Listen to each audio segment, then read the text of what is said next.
Hi guys, today on Divas Can Cook we are making the best ever gluten-free carrot cake. It is moist and fluffy and it doesn't even taste gluten-free. I'm going to show you exactly how to make it, so let's go. Okay, so the first step is we're going to get our carrots grated up. I'm using baby carrots because they are so doggone cute and I like the sweetness of them. I like the texture of them, but hey, that could just be me and they're already peeled, so hey, kind of lazy. Go ahead and grate up some carrots.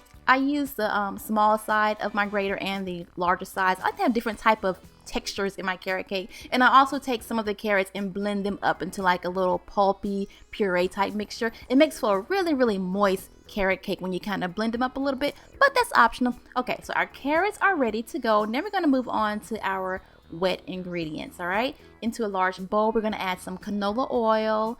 Next, we're going to throw in a little bit of white sugar, okay, sprinkle that right on in, and then we're going to add in some brown sugar. I don't normally add brown sugar in my carrot cake, but for gluten-free cakes, you got to throw in the moisture wherever you can get it, and brown sugar is great for adding moisture to cakes. So go ahead and just mix that up until it's well combined, and it kind of looks like applesauce, doesn't it? It looks like applesauce to me. Go ahead and just stir that up. We're going to throw in our egg. We're going to mix these up until they are well combined. This is my first gluten-free cake recipe on Divas Can Cook. I was really excited about that. I've been having a blast playing around with gluten-free recipes. All right, that's perfect. Now we're going to move on to our flour mixture. Because this is gluten-free, we're going to use a special flour. I'm using Pamela's artesian flour. It looks like regular flour, you know, but it's kind of sandy a little bit in texture. Go ahead and throw this into a bowl. Next, we're going to add in lots of cinnamon, lots and lots of cinnamon. We're going to throw in some baking powder. And now we're going to add in a little bit of salt and some baking soda. This will get nice and fluffy and high, which is what we want, a nice fluffy carrot cake, okay? Go ahead and spend some time making sure that all of this is mixed in really good. Get your whisk, get it going, and mix it up really well. Okay, now we're going to add our dry ingredients into our wet ingredients a little bit at a time. We're going to stir this up just until it is combined. Do not over stir. Add in some buttermilk. We're going to sneak that in for added moisture, okay? Add that buttermilk in there and then add in the rest of your flour mixture. Stir it up. Be really gentle here. We don't want to overwork this dough. Now I have some carrots and some coconut. I kind of pureed my coconut because my husband hates the texture of coconut, so I pureed that coconut. Going to add in all those carrots. Look at all those carrots. Yum, honey. Throw the whole garden in there. I love a lot of carrots in a carrot cake. So go ahead and just stir that in. We're going to add in a little bit of vanilla extract as well. Okay, that's pure vanilla extract. Lots of vanilla. And now we're pretty much done with this batter. It looks great. It smells great. It tastes great. We're going to pour these into our prepared pans. Okay, I just greased them and floured them with the artesian flour. We're going to place them evenly into the pan. Give it a little shake, okay? I have my oven at 350. I'm going to bake these for 20 minutes.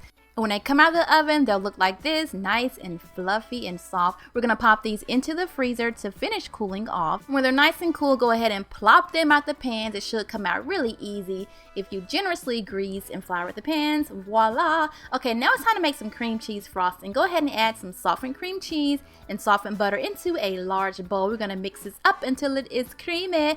Okay, now if you are also gluten-free and dairy-free, I would put that recipe on my blog on how you can make this recipe gluten-free and dairy-free, okay? Didn't forget about you. All right, so now we're going to add our powdered sugar in there. Okay, just go ahead and throw that right into the bowl. And we're also going to add in a little bit of pure vanilla extract for extra flavor. Go ahead and mix this up until it is creamy and silky and smooth. Now, if you prefer a more thicker type icing, go ahead and add in some more powdered sugar to kind of thicken it up a little bit because it was, you know, kind of thin. Now we're going to frost this cake. Now, if I was making this cake for someone else, I probably would double the frosting recipe. That way you get that nice thick layer of frosting. But this was just for us at the house. I was not about to go through that. Honey, in my size, they do not need any more frosting, okay? So go ahead and spread this frosting right into the cake.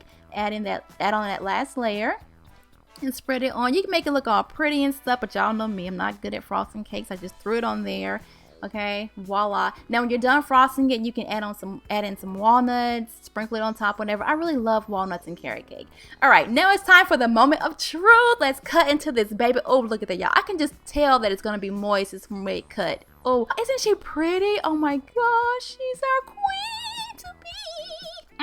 Gorgeous, gorgeous cake. This is unlike any other gluten-free cake I have ever had. The texture is just perfect. I almost like it better than regular carrot cake. I cannot tell the difference at all. It is soft, it's fluffy, it is moist, the crumb texture is perfect. I could cry, it's so perfect. Don't forget, you guys, you can find this recipe on my blog, divasandcook.com, with a ton of other recipes, so go on over there and check it out. That's it, you guys. Thank you so much for watching. Bye.